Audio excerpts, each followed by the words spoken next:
অন্তরালে। দেশত্যাগের 14 মাস পর দিলেন প্রথম সাক্ষাৎকার। ভারতে নির্বাসন, দেশে ফেরা, 26-এর বাংলাদেশ নির্বাচন এবং আওয়ামী লীগের প্রত্যাবর্তন। ইমেল মারফত প্রশ্নের জবাবের একের পর এক উত্তর দিয়েছেন শেখ হাসিনা। তিনি দেশে ফিরতে চান। তবে আমি মনে করি এই সত্যটা আপনাদের সকলে জানা প্রয়োজন। আজ আপনাদের সামনে যে আমি সেটাও হয়তো সম্ভব হতো না। প্রশ্ন হলো 5ই আগস্ট। ক্যামেরার সামনে বসে শান্ত স্থির দৃষ্টিতে তিনি কথা বলছেন 5ই আগস্টের দেশত্যাগ নিয়ে, কিন্তু সেই মুখ যে বড় চেনা। বাংলাদেশের পলাতক সাবেক প্রধানমন্ত্রী শেখ হাসিনার সাথে দাবি অবশেষে মুখ খুলেছেন তাদের নেত্রী, জানাচ্ছেন সেই রাতের না বলা কথা। হাসিনা নিজ মুখেই তার দোষ স্বীকার করছেন, আবার এও বলছেন তিনি নাকি পরপর 3টি নির্বাচনে জনগণকে ভোট দিতে দেননি। আসসালামু আলাইকুম প্রিয় দর্শক শ্রোতা, গুরুত্বপূর্ণ সংবাদে আপনাকে স্বাগতম। আশা করি সম্পূর্ণ ভিডিও জুড়ে থাকলে জানতে পারবেন অজানা অনেক গুরুত্বপূর্ণ তথ্য।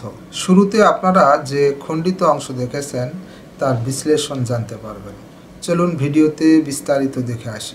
তিনি দেশে ফিরতে চান, তবে এখনই নয়। রয়টার্সকে শেখ হাসিনার জবাব, আমি অবশ্যই দেশে ফিরতে চাই।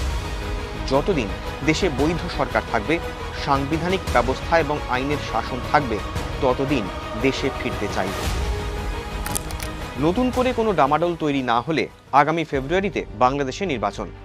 বিএনপি আত্মবিশ্বাসী, তারা সরকার গঠন করবে। বেগম খালেদা জিয়ার ছেলে তারেক রহমানকে দেশে ফেরানোর প্রস্তুতিও শুরু করেছে বিএনপি। এমনকি তারেকের সঙ্গে লন্ডনে গিয়ে দেখা করে আলোচনা সেরে এসেছেন মোহাম্মদ ইউনুস।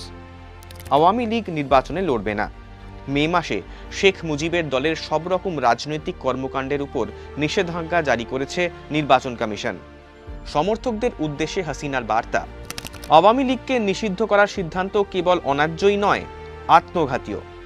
পরবর্তী সরকারের বৈধতা থাকা উচিত। বাংলাদেশে লক্ষ লক্ষ মানুষ আওয়ামী লীগকে সমর্থন করেন, তারা ভোট দেবেন না। একটি কার্যকরী রাজনৈতিক ব্যবস্থা পরিচালনা করতে হলে কখনোই লক্ষ লক্ষ মানুষকে ভোটাধিকার থেকে বঞ্চিত করা যায় না। আমরা আওয়ামী লীগের ভোটারদের অন্য দলকে সমর্থন করতে বলছি না। আমার বিশ্বাস আমাদের নির্বাচনে প্রতিদ্বন্দ্বিতা করতে দেওয়া হবে। শেখ হাসিনা এখন দিল্লিতে। রয়টার্সের দাবি, দিন কয়েক আগে তাঁকে নিরাপত্তা রক্ষীদের সঙ্গে ঐতিহাসিক লোধি গার্ডেনে হাঁটতেও দেখা গিয়েছে। হাসিনার ছেলে সজীব ওয়াজেদ জয় রয়েছেন ওয়াশিংটনে, সিংহভাগ মন্ত্রীরাও বিদেশে, অনেকে কলকাতায় রয়েছেন বলেও খবর। এই অবস্থায় সত্যি কি আওয়ামী লীগের প্রত্যাবর্তন সম্ভব? আওয়ামী লীগ প্রসঙ্গে হাসিনা, এটা শুধু আমি কিংবা আমার পরিবারের বিষয় নয়। বাংলাদেশের যে ভবিষ্যৎ আমরা দেখতে চাই, তার জন্য প্রয়োজন রাজনৈতিক স্থিরতা এবং সাংবিধানিক শাসন।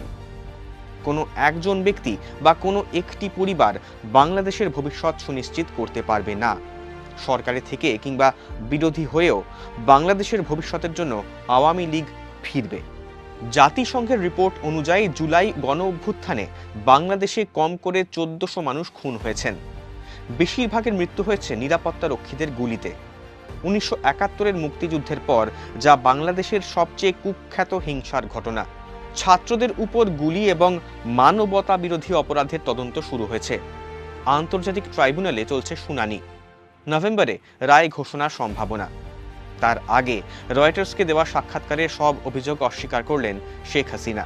প্রাণঘাতী বলপ্রয়োগ এবং মানবতা বিরোধী কোনো অপরাধের সঙ্গেই তিনি সরাসরি যুক্ত ছিলেন না বলে দাবি তাঁর। উল্টে শেখ হাসিনার অভিযোগ, গোটা বিচার প্রক্রিয়ায় রাজনৈতিক উদ্দেশ্য প্রণোদিত। তাকে আত্মপক্ষ সমর্থনের কোনো সুযোগই দেওয়া হয়নি। নিয়মিত ফেন্সিডিল খেতেন সাবেক স্বৈরাচার হাসিনা, অন্য কেউ নন। দাবিটা শেখ হাসিনার সাবেক ব্যক্তিগত সহকারী মতিউর রহমান রেন্টুর। মুক্তিযোদ্ধা মতিউর রহমান রেন্টু তার আমার ফাঁসি চাই বইতে শেখ হাসিনার এই ফেন্সিডিল খাওয়ার বিষয়ে বিশদ বর্ণনা দিয়েছেন। পরবর্তীতে এই বইটি শেখ হাসিনা নিষিদ্ধ করে এবং মতিউর রহমান রেন্টু দেশত্যাগ করে। তবে সত্য কখনো চাপা থাকে না। আজ আমরা জানব শেখ হাসিনার ফেন্সিডিল খাওয়ার বিষয়ে মতিউর রহমান রেন্টু তার বইতে ঠিক কি বলেছিলেন। রেন্টু তার বইতে এ ব্যাপারে যা বলেছেন তা হুবহু তুলে ধরা হলো। শেখ হাসিনা এবং ফেন্সিডিল।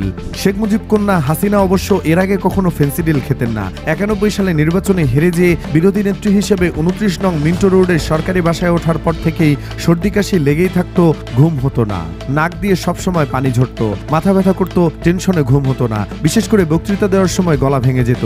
বক্তৃতা দেওয়ার সময় গলা বসে যাওয়া ছিল সবচেয়ে বড় অসুবিধা। Doctor SA. মালিক অনেক হোমিওপ্যাথি ঔষধ খাইয়েছেন। Doctor SA. মালিকের কাছ থেকে শত শত শিশি হোমিওপ্যাথির ওষুধ খেয়েও কোনো ফল হচ্ছিল না। এরপরও শেখ মুজিব কন্যা হাসিনা ভালো হচ্ছিলেন না। ডাক্তার মালিক এই সকল ঔষধের জন্য কোনো পয়সা নিতেন না। যদি পয়সা নিতেন তাহলে নিশ্চিত বলা হতো পয়সা নেওয়ার জন্যই ডাক্তার মালিক অথবা নেত্রীকে এসব ওষুধ খাওয়াচ্ছেন। ডাক্তার মালিকের হোমিওপ্যাথি ওষুধের সাথে চলতো তুলসী পাতার রস, জ্যৈষ্ঠ মধু, কিন্তু কোনো কিছুতেই কিছু হচ্ছিল না। অবশেষে একদিন ডাক্তার এস.এ. মালিক এক বোতল ভারতীয় ফেন্সিডিল নিয়ে এলেন। হাসিনাকে বললেন, নেত্রী 2 চামচ করে দিনে 2 বার ওষুধটি খান, দেখবেন সর্দি চলে যাবে, খুশখুশি কাশ চলে যাবে, গলা ভাঙবে না, মাথা ব্যথা ধরবে না, রাতে ভালো ঘুম হবে। একজন বলল, হাই, এটা তো ফেন্সিডিল, আপা এটা খেয়ে মানুষ নেশা করে। মালিক ভাই, এটা আপনি কি আনলেন? Doctor SA. মালিক বললেন, রাখো তোমাদের কথাবার্তা, নেত্রী এই ঔষধ আমাদের দেশেই ছিল, আমরা কত প্রেসক্রাইব করেছি, এটা খুবই কার্যকরী এবং ভালো ওষুধ, শুধু এই ওষুধটা ব্যান করেছে, নেত্রী আপনি খেয়ে দেখেন, যদি আপনার অসুবিধা দূর না হয়েছে তবে আমাকে বলবেন। এটা 92 সালের প্রথম দিকের কথা। এরপর থেকে 2 চামচ করে দিনে 3 বার, আর যেদিন মিটিং থাকে, জনসভা থাকে, বক্তৃতা থাকে, 5-6 চামচ করে দিনে 3-4 বার, এমনকি চায়ের লিকারের সাথে মিশিয়ে জনসভার মঞ্চে গিয়ে গলা ঠিক রাখার জন্য বক্তৃতার আগ মুহূর্ত পর্যন্ত। লম্বা বক্তৃতা হলে বক্তৃতার মাঝেও শেখ হাসিনা ফেন্সিডিল খেতে লাগলেন। শেখ হাসিনার ফেন্সিডিল খাওয়া ছাড়াও মতিউর রহমান রেন্টু তার বইতে হাসিনা ও তার স্বামী ওয়াজেদ মিয়ার সম্পর্ক নিয়েও লিখেছেন। এবার সে সম্পর্কে জেনে নেওয়া যাক। রেন্টু তার বইতে লিখেছেন, 1994 সালের 28শে ডিসেম্বর শেখ মুজিব কন্যা হাসিনা জাতীয় সংসদ সদস্য পদ থেকে পদত্যাগ করেন।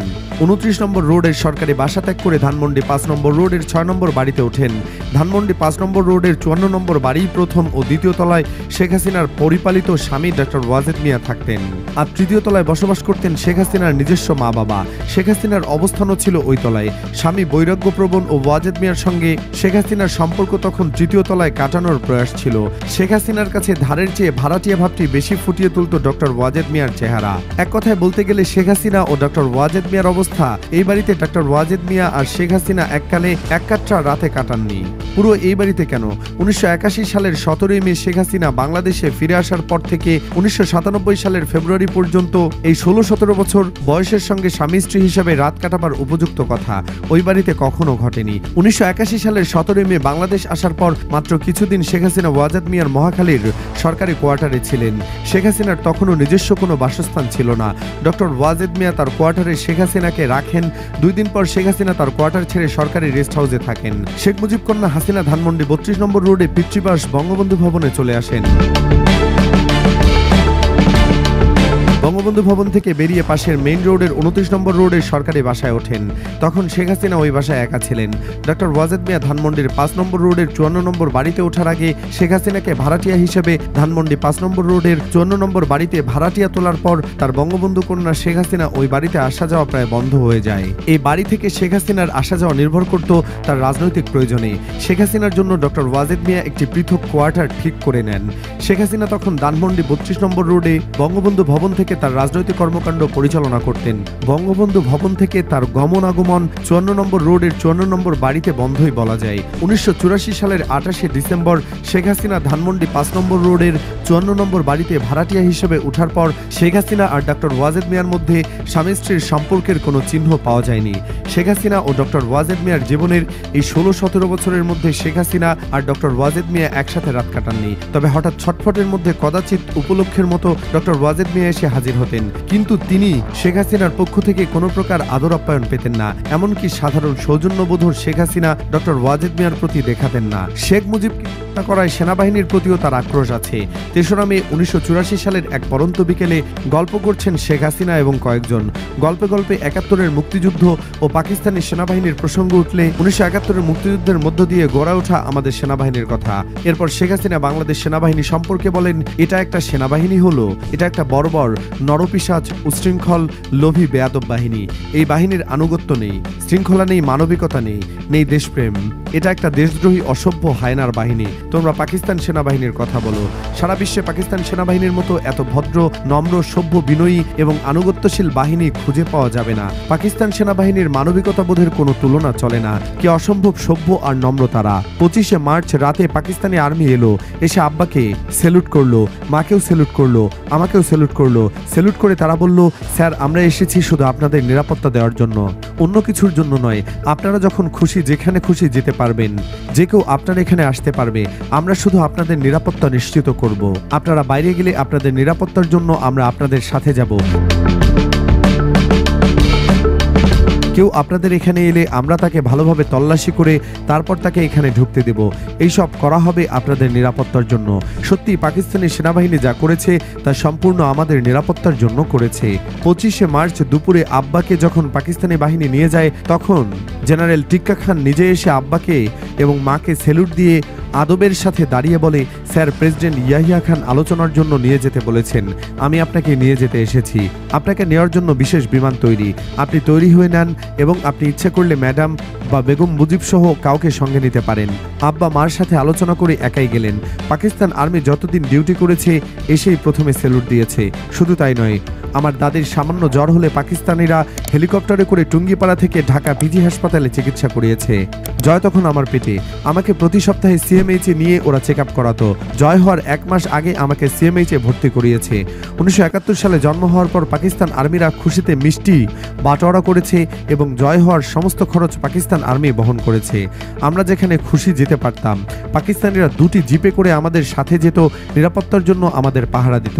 আর বাংলাদেশের আর্মিরা জানোয়ারের দল, অমানুষের দল। এই অমানুষ জানোয়ারেরা আমার বাবা মা সবাইকে মেরেছে, এদের জন্য ধ্বংস হয়। এই ভিডিওর বর্ণনা কোনো নিজস্ব মতামত নয়, এটা হাসিনার সাবেক সহকারী মতিউর রহমান রেন্টু আমার ফাঁসি চাই বইয়ের লেখা। আমি মনে করি এই সত্যটা আপনাদের সকলে জানা প্রয়োজন। আজ আপনাদের সামনে যে আমি, সেটাও হয়তো সম্ভব হতো না। প্রশ্ন হলো 5ই আগস্ট কেন হতে হলো? হঠাৎ করেই যেন অনলাইন জগতের সব কোলাহল থেমে গেল। হাজারো ফেসবুকের নিউজ ফিডে, ইউটিউবের হোম পেজে ভেসে উঠল এক পরিচিত মুখ। ক্যামেরার সামনে বসে শান্ত, স্থির দৃষ্টিতে তিনি কথা বলছেন 5ই আগস্টের দেশত্যাগ নিয়ে। কিন্তু সেই মুখ যে বড় চেনা। অচিরেই অনলাইন দুনিয়ায় ছড়িয়ে পড়ল গুঞ্জন, এই কি তবে দীর্ঘ 1 বছর ধরে নিখোঁজ বাংলাদেশের পলাতক সাবেক প্রধানমন্ত্রী শেখ হাসিনা? মুহূর্তেই সামাজিক যোগাযোগ মাধ্যমে ছড়িয়ে পড়ল উল্লাস আর উত্তেজনা। আওয়ামীপন্থী আইডিগুলো থেকে ঘন ঘন পোস্ট হতে থাকে ভিডিওটি। সাথে দাবি, অবশেষে মুখ খুলেছেন তাদের নেত্রী, জানাচ্ছেন সেই রাতের না বলা কথা। কিন্তু অল্প সময়ের মধ্যেই সন্দেহের বীজ বোনা হতে শুরু করে। তীক্ষ্ণ চোখের দর্শকেরা খেয়াল করতে শুরু করেন কথার সাথে শেখ হাসিনার ঠোঁটের নড়াচড়া ঠিক মিলছে না। ভিডিওটির দৃশ্যপটও যেন বড্ড চেনা চেনা লাগছে। আবার হাসিনা নিজ মুখেই তার দোষ স্বীকার করছেন, আবার এও বলছেন তিনি নাকি পরপর 3টি নির্বাচনে জনগণকে ভোট দিতে দেননি। এসব দেখে প্রশ্ন ওঠে, তাহলে কি পুরোটাই এক সাজানো নাটক? কারণ সম্প্রতি হাসিনার অডিও বার্তাগুলি বলছে ভিন্ন কথা। পরপর 3টি নির্বাচনে দেশের প্রজন্মকে ভোট দিতে দেয়নি। জল্পনা কল্পনা যখন তুঙ্গে, ঠিক তখনই মঞ্চে আসে ফ্যাক্ট চেকিং নেটওয়ার্ক রুমার স্ক্যানার। ভিডিওটির উৎস ও সত্যতা যাচাইয়ে নামে তারা। প্রতিটি দৃশ্য, প্রতিটি ফ্রেম বিশ্লেষণ করা হয়। অবশেষে বেরিয়ে আসে এক চাঞ্চল্যকর সত্য, যে ভিডিওটিকে শেখ হাসিনার সাম্প্রতিক লাইভ বলে প্রচার করা হচ্ছে, সেটি আসলে 2023 সালের মে মাসে মার্কিন সংবাদ মাধ্যম ভয়েস অফ আমেরিকাকে দেওয়া এক পুরনো সাক্ষাৎকারের। সেই আসল ভিডিওর উপর কৃত্রিম বুদ্ধিমত্তা বা এআই প্রযুক্তির ব্যবহার করে একটি নতুন বানোয়াট অডিও বসিয়ে দেওয়া হয়েছে। অর্থাৎ যা শোনা যাচ্ছে তা শেখ হাসিনা বলেননি, যা দেখা যাচ্ছে তা বর্তমানের নয়। রুমার স্ক্যানারের বিশ্লেষণে এটা স্পষ্ট যে শেখ হাসিনার এই লাইভ ভিডিওটি ছিল এক পরিকল্পিত প্রোপাগান্ডা।